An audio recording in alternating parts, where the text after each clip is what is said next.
The crowd at Talladega was already on its feet. After nearly 500 miles of racing, everything came down to one final lap.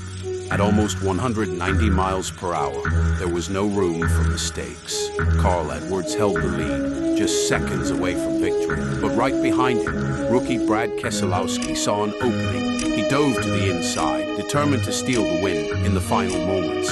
Edwards reacted instantly. He threw a block to protect his position. Then, in the blink of an eye, the two cars touched.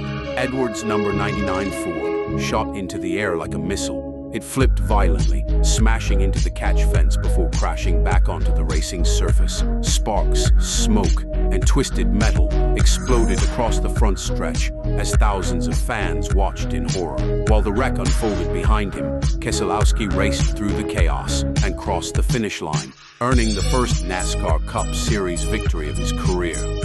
But the race was no longer the story. Pieces of Edwards' car ripped through the catch fence and flew into the grandstands, striking spectators. What should have been a thrilling finish instantly became a desperate emergency as safety crews rushed toward the wreckage. For a few terrifying seconds, no one knew how bad it was. Then, through the smoke, an unbelievable sight appeared. Carl Edwards climbed out of the destroyed car and began jogging across the finish line on foot. The image became one of the most unforgettable moments in NASCAR history.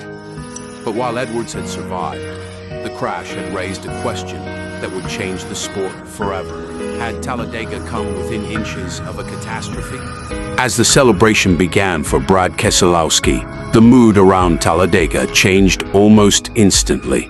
The race was over, but the emergency had just begun. Safety crews rushed toward the destroyed number 99 Ford, while officials scanned the grandstands. The catch fence had stopped Carl Edwards' car from entering the crowd, but it couldn't stop everything. Large pieces of metal had ripped through the fencing and flown into the spectator area. Fans who had been cheering only moments earlier were now ducking for cover. 7 spectators were injured after being struck by debris, with one person initially reported in critical condition.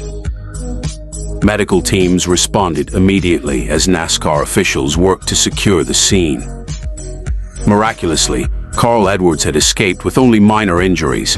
The image of him climbing from the smoking wreckage and jogging across the finish line became one of the most iconic moments in motorsports.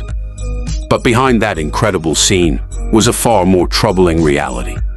Many believed the sport had come frighteningly close to tragedy. The catch fence had done exactly what it was designed to do.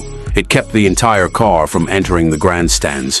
But the crash exposed a dangerous weakness. At nearly 190 miles per hour, the force of the impact was so violent that pieces of the car became deadly projectiles. Almost overnight, questions spread across the racing world.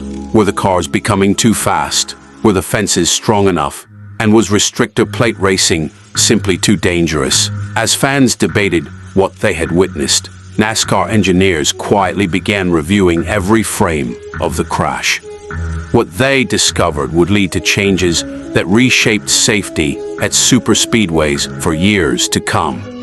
In the end, the race produced more than a first-time winner. It became a turning point in NASCAR history. In the days that followed, NASCAR launched a detailed investigation into the crash. Engineers reviewed every angle of the impact, studying how Carl Edwards' car became airborne and why so much debris was able to penetrate the catch fence. Their conclusion was clear. The fence had prevented an even greater disaster by stopping the entire car from entering the grandstands. But the incident exposed vulnerabilities that could not be ignored.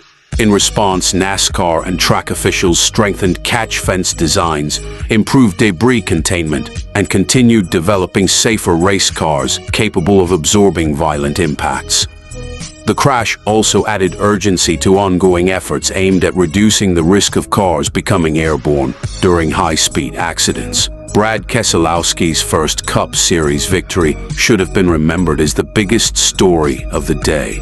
Instead, it became forever linked to one of the most terrifying crashes in NASCAR history. For Carl Edwards, surviving the wreck with only minor injuries was nothing short of remarkable. For the injured fans, it was a reminder that even with advanced safety systems, motorsport can never be completely without risk. More than a decade later, the final lap of the 2009 Aaron's 499 is still replayed around the world.